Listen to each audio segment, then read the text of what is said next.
Bonjour et bienvenue dans le podcast L'Atelier Photo. Cet été, je reçois des photographes pour qu'ils nous parlent de leurs pratiques photo en vacances. Bonne écoute.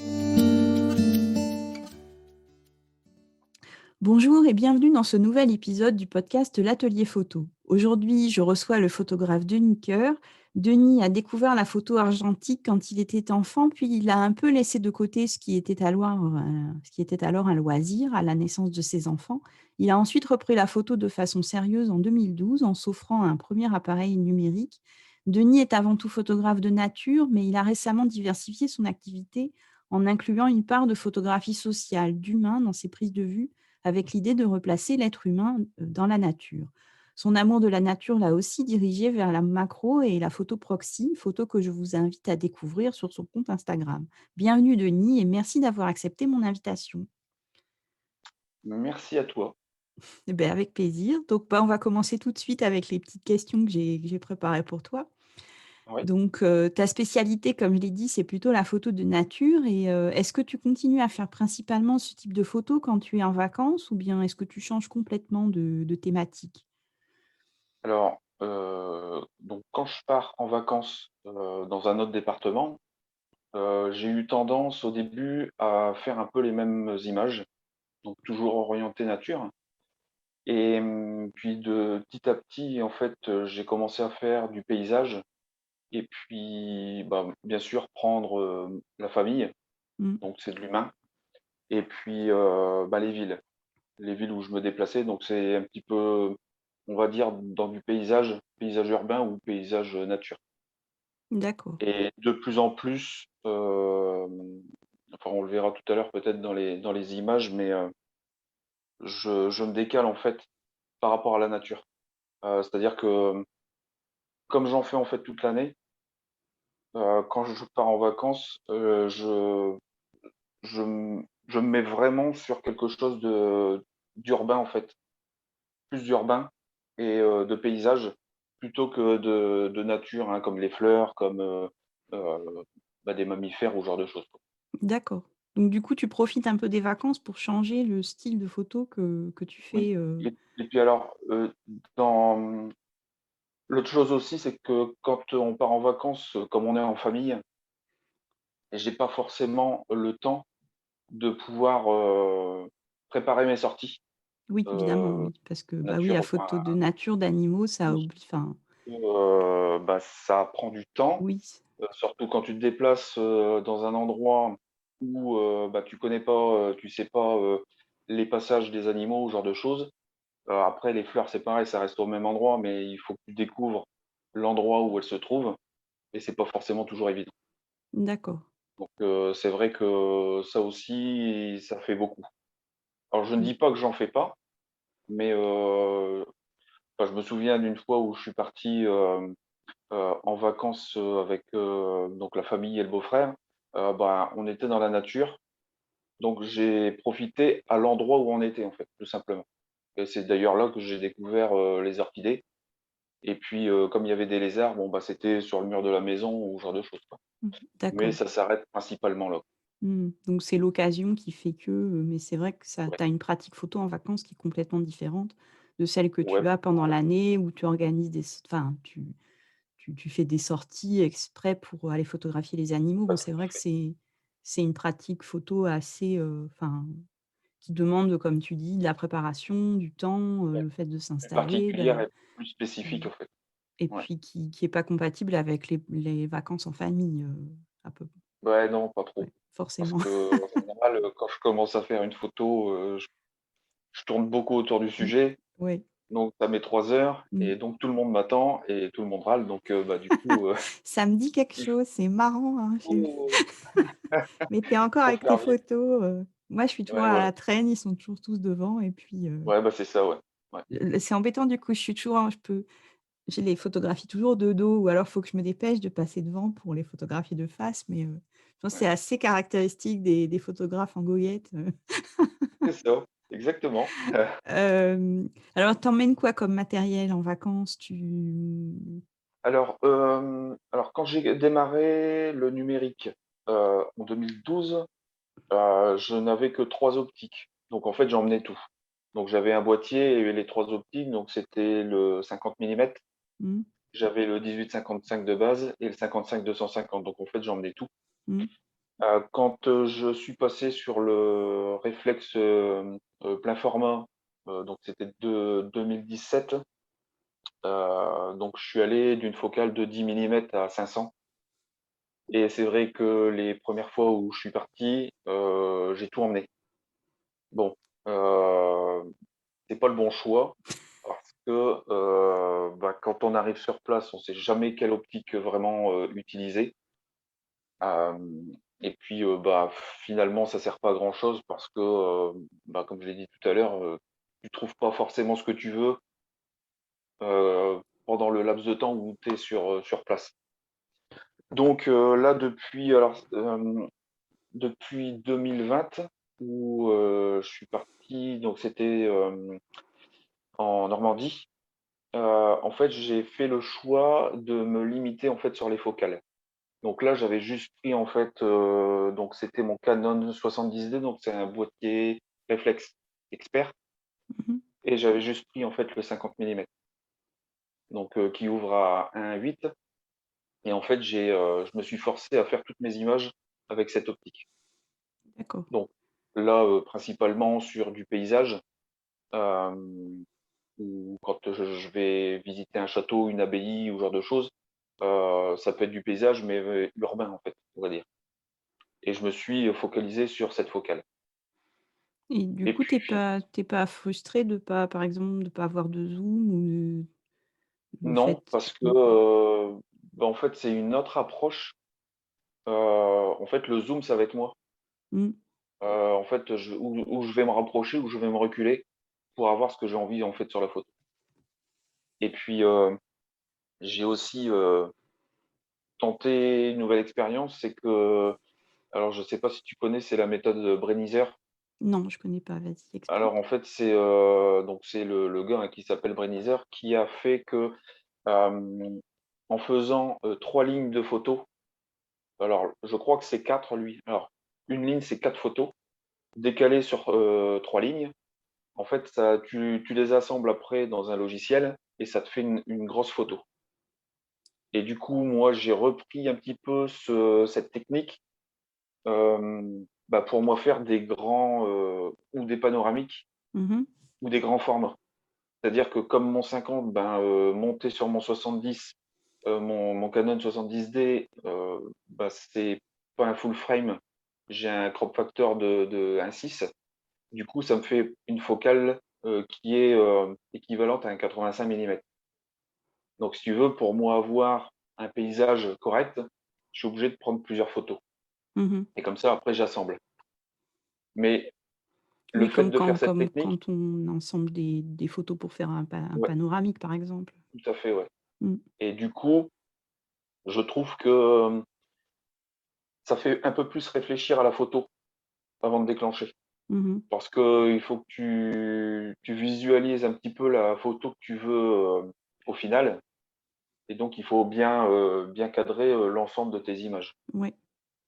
Donc après tu peux faire autant d'images que tu veux, hein, alors bien sûr je vais pas en faire 36 mais, en général je suis entre, 4 et 7 ou 8 quoi. D'accord. Et ça t'arrive d'utiliser un peu ton smartphone en vacances ou pas du tout? C'est Oui, je vais pas dire de plus en plus, mais, je trouve que le smartphone, peut être utile dans certaines, conditions et à certains moments, en fait. Moi, je l'ai utilisé, dans un premier temps pour, m'aider à faire mes cadrages, heu, composition aussi, mais, plus mes cadrages, qui me permet, c'est facile, hein, en fait, le téléphone, tu regardes ta scène, tu appuies sur le le bouton et tu as ta photo. Et ça me permet en fait de travailler, mieux sur mon boîtier en fait, après, pour mes d'ac images. mmh, Et d'accord. là en vacances, oui, des fois, heu, je vois quelque chose, je vais pas forcément utiliser le boîtier, je vais peut-être utiliser le téléphone pour voir un petit peu ce que ça donne. Bon, même si, mon téléphone, fait des meilleures vidéos que photos, mais au moins, ça me donne déjà un aperçu et après je peux retravailler sur le boîtier. D'accord. Et est-ce que tu restes connecté pendant les vacances? Est-ce que tu t'aimes bien continuer à partager tes photos sur les réseaux sociaux ou bien alors tu essaies plutôt de faire une vraie coupure, Alors, heu j'ai eu les 2. Dans un premier temps, je suis resté connecté. Je continuais à poster mes images, parce qu'au début, je le faisais par le téléphone, donc je postais, tous les jours, en essayant d'être à heure fixe et puis, bah, là, du coup, comme maintenant, la plupart du temps, je programme sur le PC, avec, Creator Studio, je crois, sur, oui, Facebook. oui, Hem, Comme, on a, la possibilité de programmer les posts Instagram, je pense alors je sais pas si j'aurai le temps de le faire parce que là je m'en vais normalement, heu, le le le week-end prochain. Donc je sais pas si j'aurai le temps de le faire pour, ben, cette semaine plus la semaine, d'après, je sais pas. Mais je vais essayer en tous les cas.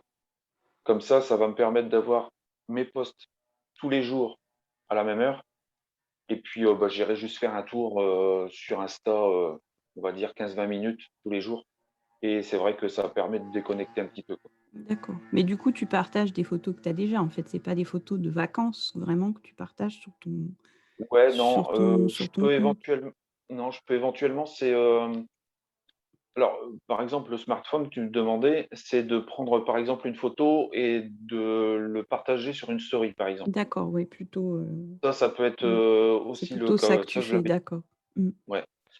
Hem, ouais, après, j'avoue que j'aime bien aussi déconnecter de temps en temps, parce que, bah, c'est vrai qu'il y a pas que les réseaux sociaux Mmh. et puis à partir du moment où enfin, je me connais, hein, à partir du moment où je commence à aller, sur le réseau, enfin, sur Instagram, par exemple, je sais que je vais y passer, plus que mes 20 minutes auxquelles, je me suis, fixé juste avant, quoi. OK. Heu, donc est-ce que, tu peux nous parler, d'1 ou 2 photos de vacances dont tu es particulièrement fière et nous expliquer un petit peu dans quel contexte, elles ont été prises? Alors, les 2 photos que j'ai retenues, alors, je dois dire que ça n'a pas été très simple. Ah ouais, 2 photos. Hem, J'ai été jusqu'à 2. Je suis sympa parce qu'au départ j'avais dit 1, hein, donc ouais, écoute, bah, il y en aurait eu qu'une en fait, ça aurait été la photo de renard. d'accord. Donc c'est le Ah, elle est portrait de super renard. celle-là, oui. Alors j'avais déjà rencontré le renard, par chez moi, mais vraiment furtivement. Et c'était en 2018, j'ai été au Canada parce que j'ai un beau-frère, qui vit là-bas Mmh. et ben, C'est dans on quelle est allé partie faire du Canada? C'est dans quelle partie du donc Canada? Le c'est, Québec ou? Montréal. D'accord. Ouais, Québec, ouais et donc on était allé faire une rando au parc de la Jacques-Cartier. Donc c'est un parc national, en fait. Mmh. Donc on a fait, notre parcours et puis sur le chemin du retour, en fait, il y avait une voiture qui était arrêtée et puis, bah, il y avait une dame qui était sortie avec son smartphone et qui prenait en photo et du coup, quand on s'est approché, on s'est aperçu qu'il y avait un renard, en fait, sur le bas-côté et bah, j'ai mon beau-frère qui me dit: «Beh, vas-y, sors, je vais m'arrêter, va faire tes photos». Je dis: «Bah, non», je dis: «C'est pas la peine», je dis: «Je vais sortir, il va s'en aller, quoi». Et puis, bon, tout le monde insiste. Bon, bah, je dis: «OK», je sors. Donc j'avais juste mon boîtier, le 70D avec mon 18-55 et je m'en vais faire des photos au 18-55 du renard. Donc il était pas très loin, il était peut-être à là où je me suis positionné à 4-5 mètres, facile. Et puis, quand je me suis aperçu en fait que, bah, il s'en foutait un petit peu, hein, qu'on était là et qu'on le regardait et qu'on le photographiait, du coup, je suis allé, monter mon full frame, et le 70-300 et du coup, j'ai fait quelques images et puis, en fait, le renard, il s'est levé et puis intrigué, il était super curieux et en fait, il est venu à moins de 3 mètres de moi et bah, c'était juste génial, quoi Ah ouais, c'est super ça. et Ils sont ils c'est sont clair pas ils que sont pas farouches comme ça les renards, québécois? Parce que bah, en tout cas, celui-là, non et puis j'étais très content. ah J'étais oui, je très me doute. content, j'ai fait alors je vais pas dire que j'ai fait énormément de photos, mais j'ai réussi à en faire quelques-unes qui étaient vraiment sympathiques et surtout une belle proxy et puis, alors la petite histoire aussi sur cette photo, c'est que, je crois que c'est l'année dernière.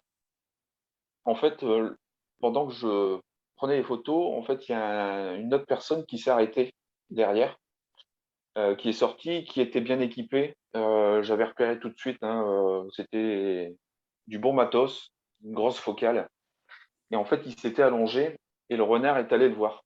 Donc il a Mmh. tourné autour, enfin bref et nous on est partis et l'année dernière, en fait, j'ai, cette personne, c'était un Français, qui a repéré, en fait, la photo, que j'avais publiée sur Insta et qui m'a recontacté, en fait et lui avait déjà photographié c'était une renarde et beaucoup de fois, il l'avait suivie pendant pas mal de temps et donc du coup, ben, j'ai eu une belle rencontre avec le renard et en plus, bah, j'ai pu rencontrer par rapport à Insta, la personne qui était derrière et qui faisait les photos et Ouais, c'est normalement, on devrait faire une sortie ensemble. ah super. En plus, il habite pas très loin, il habite sur la côte, donc on doit être à, allez, peut-être grand maxi, 150 kilomètres, quoi D'accord. Il était en vacances au Canada lui aussi, c'est ça? et lui, il était pas en vacances, il était parti bosser pendant 2 ans Ah d'accord.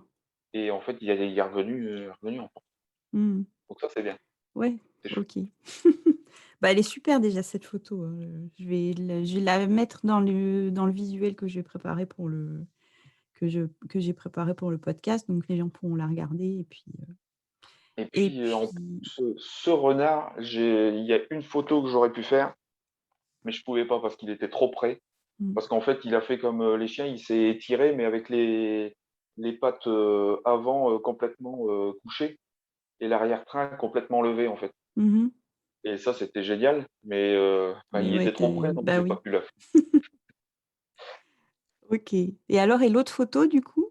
Alors, l'autre photo, hem, alors c'est pas forcément, une photo où je suis vraiment enfin fier, comme je peux l'être sur le renard. C'est plus pour dire que pendant ces vacances-là, je me suis vraiment focalisé, en fait, sur une seule focale, c'est le 50 millimètres Mmh. et ben, on peut réussir à faire du paysage avec un 50 millimètres, tout simplement D'accord. et le fait de vraiment chercher, de regarder autour de soi, à chaque fois que tu t'éloignes alors là, c'était l'abbaye, alors j'ai un trou de mémoire, c'est l'abbaye, Saint-Georges de Bosquerville, en Normandie Mmh. et le point de vue où je me suis placé, il était un tout petit peu en hauteur. En fait, là, on a l'impression qu'il y avait vraiment une grande pente, mais la pente était pas si importante que ça et il y avait 2 petites parcelles de vignes et je me suis dit: «Il y a peut-être quelque chose à faire» et puis, bah, finalement, j'ai réussi à sortir une photo qui est pas trop mal. J'aurais certainement pu faire mieux à un autre moment de la journée, Mmh. mais bon, les conditions, hein, on est en famille, donc on Oui, c'est vrai, c'est un peu le sort, quand on mmh, bah, avec tout le monde, donc c'est pas forcément toujours aux bonnes heures, bah, c'est ça, hein, oui, on peut c'est pas et puis après, les bonnes heures, c'est soit tôt le matin ou ouais, donc plutôt ça se tard le soir. Ça aurait été fermé, mmh, donc j'aurais pas pu accéder ouais. et donc ouais, en fait, cette photo-là, c'est plus, pour le fait de me focaliser sur, peu de matos et de travailler là-dessus, en fait, tout Mmh. simplement. D'accord. OK, donc bah, pour terminer l'interview, est-ce que tu as un conseil, photo éventuellement à partager avec les gens qui nous écoutent? Bah, là, tu étais c'est ce que déjà tu étais en train de dire par rapport au choix du matériel et tout, mais Ouais, peut-être il y a peut-être alors, autre chose? Un conseil, alors et ça sera peut-être 2 conseils en un. Hem, alors c'est d'abord, en fait, quand on fait de la photo, je pense qu'il y a 2 choses qui sont importantes. C'est, la première, c'est de connaître son matos, c'est d'apprendre à connaître son matériel. Donc, c'est-à-dire, bon, les boutons, où est-ce qu'ils sont placés pour, perdre le moins de temps possible et puis, apprendre aussi, c'est la base de l'exposition, donc le triangle d'expo, pour plus avoir à chercher. Parce qu'une fois qu'on va avoir ça, on va pouvoir vraiment se détacher de la technique.